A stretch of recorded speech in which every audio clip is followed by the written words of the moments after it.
Hello all and welcome, and I am the MGTOW philosopher, and in this video I'd like to talk about how men, yes, men are the real oppressed class in the Western world and not women. And truth be told, women were never an oppressed class in the first place. The oppression that they yammer about nowadays, that's just them talking about how they believe women were treated in the past. That's right, the past, not modern day. If you hadn't noticed, the left, meaning feminists, they like to use the past and represent it as the present day to justify their yammering. It's a very old leftist trick that I'm sure most of you are well aware of. However, in this video, I will prove with simple numbers that women, yes, women are not only the oppressors, but that they are the ones running things and that we live in a matriarchy, not a patriarchy. I will do that very simply by talking about the numbers of men and women who get arrested and then who ends up in jail. Beyond that, simple math will do my talking for me and prove my points beyond a shadow of a doubt.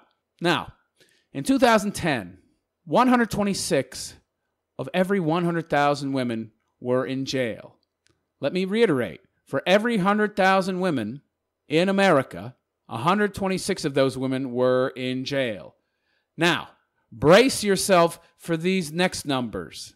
In 2010, 1,352 out of every 100,000 men were in jail.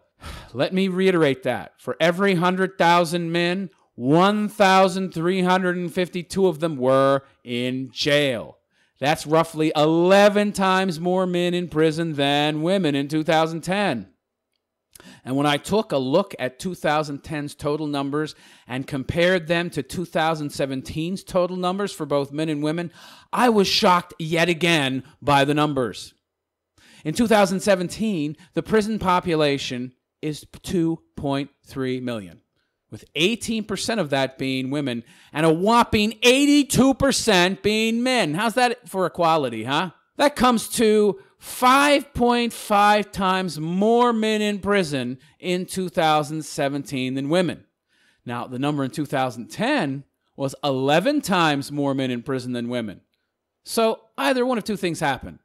Either women's overall crime rose 14.3% per year from the 2010 number for 7 years straight until today, or the media and the government have been doing everything they could to hide, obfuscate, and essentially cook the numbers for 2010. Now, which of these two realities is correct?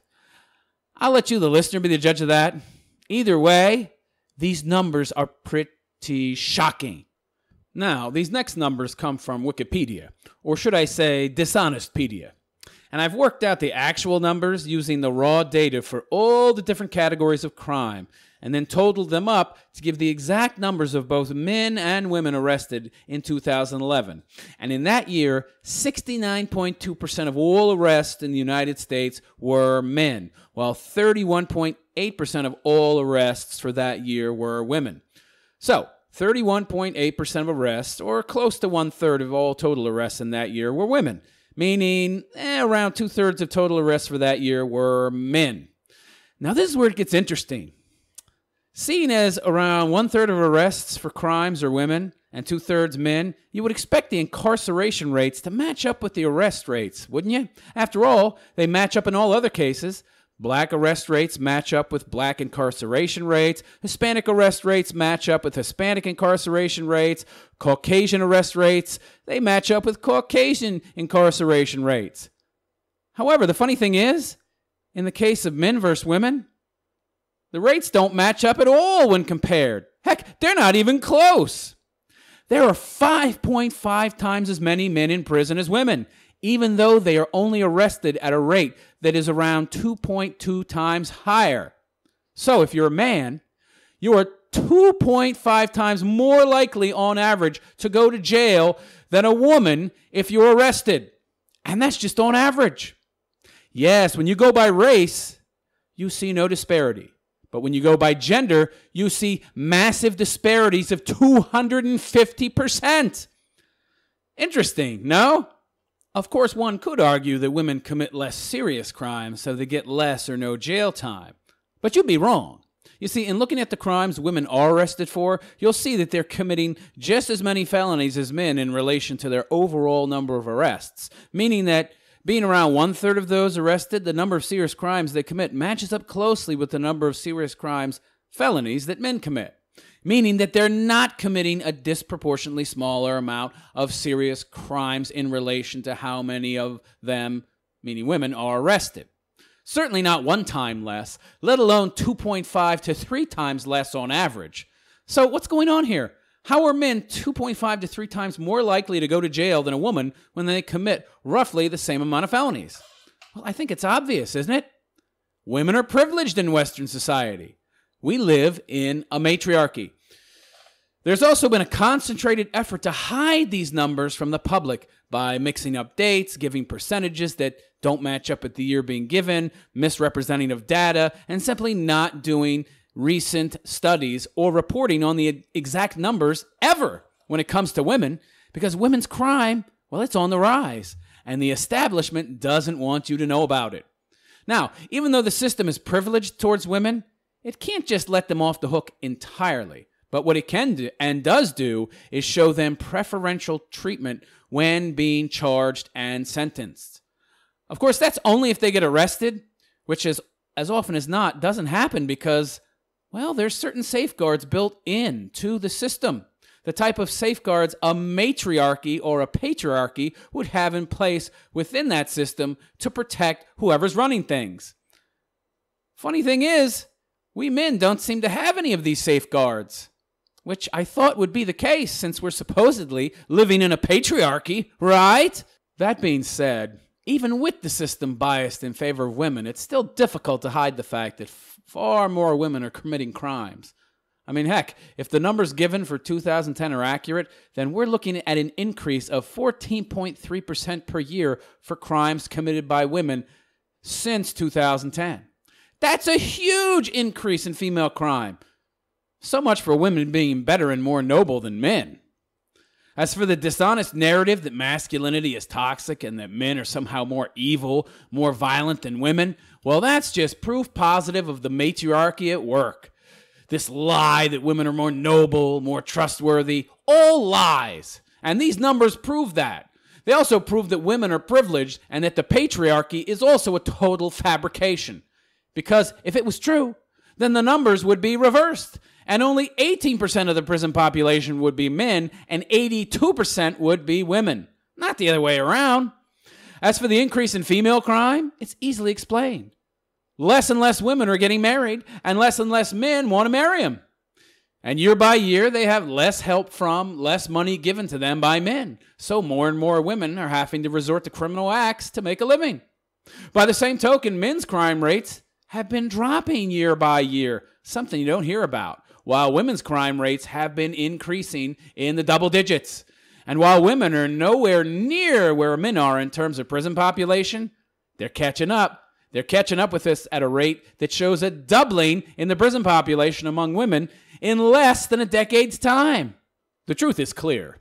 We live in a matriarchy that is struggling year by year to hide the fact that women are just as bad, if not worse, than men when it comes to their criminality. A matriarchy that practices bias against men on a daily basis and tries to portray us as evil and incarcerates us at rates up to 2.5 to 3 times more than it does women on average, going by arrest rates. A system where men are supposedly more likely to be criminals, even though men's crime rates have been dropping consistently for decades, while women's crime rates have been increasing over that same period of time.